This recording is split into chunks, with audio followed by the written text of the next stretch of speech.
Hello there, we've got a vintage unboxing here today. I'm going to open up a 1993 Mighty Morphin Power Rangers Space Alien, the old King Sphinx. Going back and adding a few things to my old Power Rangers collection. So we'll open up old King Sphinx here and talk about that character in the show and in the old Japanese show that they used to cut out, edit, and create the Mighty Morphin Power Rangers show, and maybe just this toy line in general. So let's open him up.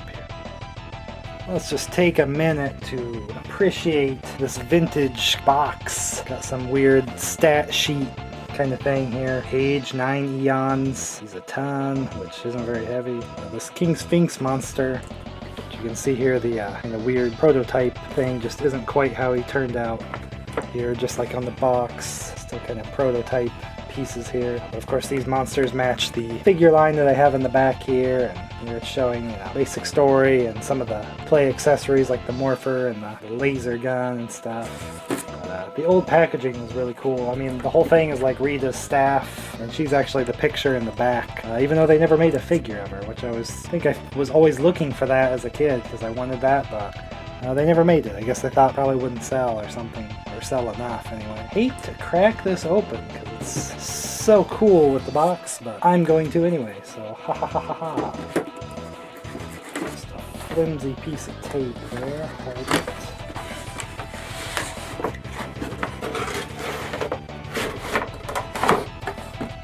You can see the Rita picture better there. He is just twisty tied in here. This is heavy duty, stiff, twisty ties. That's it. You can tell these cardboard pieces are of the picture on the other side. Here's a bit of Rita's wand that you can't even see here because it was cut out. Just kind of using the cardboard. Getting all these twisty ties off. The Sphinx is released! Brand new. Oh yeah. We got the Sphinx here. Feels okay, no weird plastic there. I think some of the spots where it was wrapped around there is kind of some slicing. It's kind of weird because he was just shaking in the box a lot.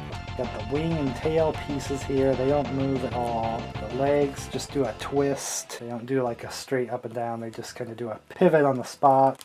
Arms are up and down, but his head in the way, so he can't do a whole lot there. And then the head is solid, so only kind of 4 points of articulation really for him. But again, it's just having the shape of that monster, and they kind of reduce the wings maybe a little bit from the real one, but in the show. Some of the paint kind of has bled strangely, but still mostly looks pretty good. I mean, the back all good. Might have had some light or something on the front end that made some of that bleed like that, or maybe just the originals were like that. I'm not sure. This didn't have this monster when I was a kid. You can see some of the ones that I had as a kid in the back already open. So this monster was always featured on a lot of stuff like stickers, trading cards and things, and other stationery and other little toys and things. He was even on the Spin Fighters that I have tons of videos about these things if you are interested in seeing more about that.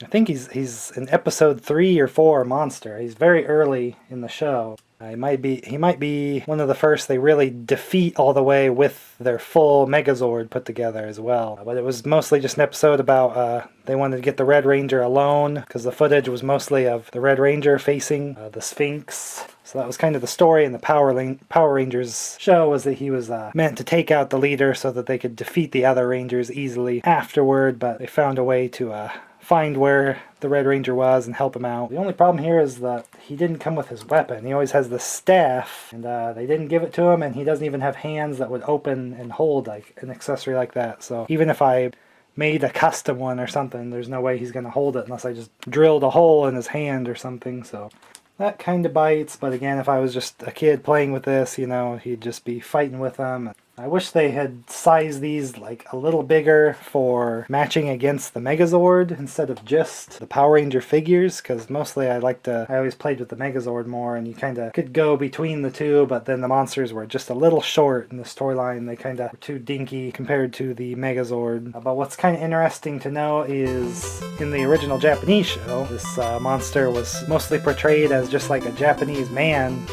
with with the Sphinx hat, and he would give them riddles, and if they couldn't answer right, he could trap them inside a tree. It was really weird, and so that's why all the Rangers ended up gone, and there was only the red left, and it was actually a 2-part episode. So I liked watching the Zyuranger, like the old show that they got the footage from, just to see more footage of the monsters and the Rangers and things that you just didn't get to see in the American one because they had to cut it out because it was taking place in Japan and had all the locales and Japanese actors and things in it, so it was kind of disrupted their illusion that it was taking place in Angel Grove in America. It's kind of interesting that in the old show they tricked him into asking the question of what his weak point was, and it was his little snake on the top of his hat, but they didn't play into the weakness in the Power Rangers American show at all. And this was a great monster to kind of prototype what a Power Rangers monster is like, that it's a lot of them from that show are based on old myths or stories and things, you know, from all over the world and Japan, so Egyptian based, and he just kind of a good design about, you know, he had the wings and the look and such different colors and things, so always a cool monster. I always wanted it, so I'm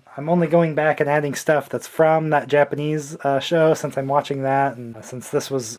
There's actually quite a few monsters that were on the Power Rangers show that are not in the original. They actually shot new footage and made new creatures and things for just the Power Rangers show. They just wanted to start with easy, cheap footage that was already made for the most part. It helped them jumpstart the project, get it on TV. Then they did start filming their own stuff with these costumes for a long time before starting to switch into different seasons and looks. But yeah, after all this time, getting old King Sphinx added in, and kind of turning this old collection into my Zyuranger of the original show. You might be surprised that this, you'd think this figure came out in Japan first and they just brought the molds, you know, made more and put them in the US packaging, but they never had these monsters made at all for the Japanese show. They didn't even have these Rangers made for the TV show. These are based off of some other Super Sentai old version that they've just repurposed and made American release action figures, which I always thought was weird that they did the symbols in their chest when that wasn't on the show. I just figured that was an old carryover from the Japanese line, but these are all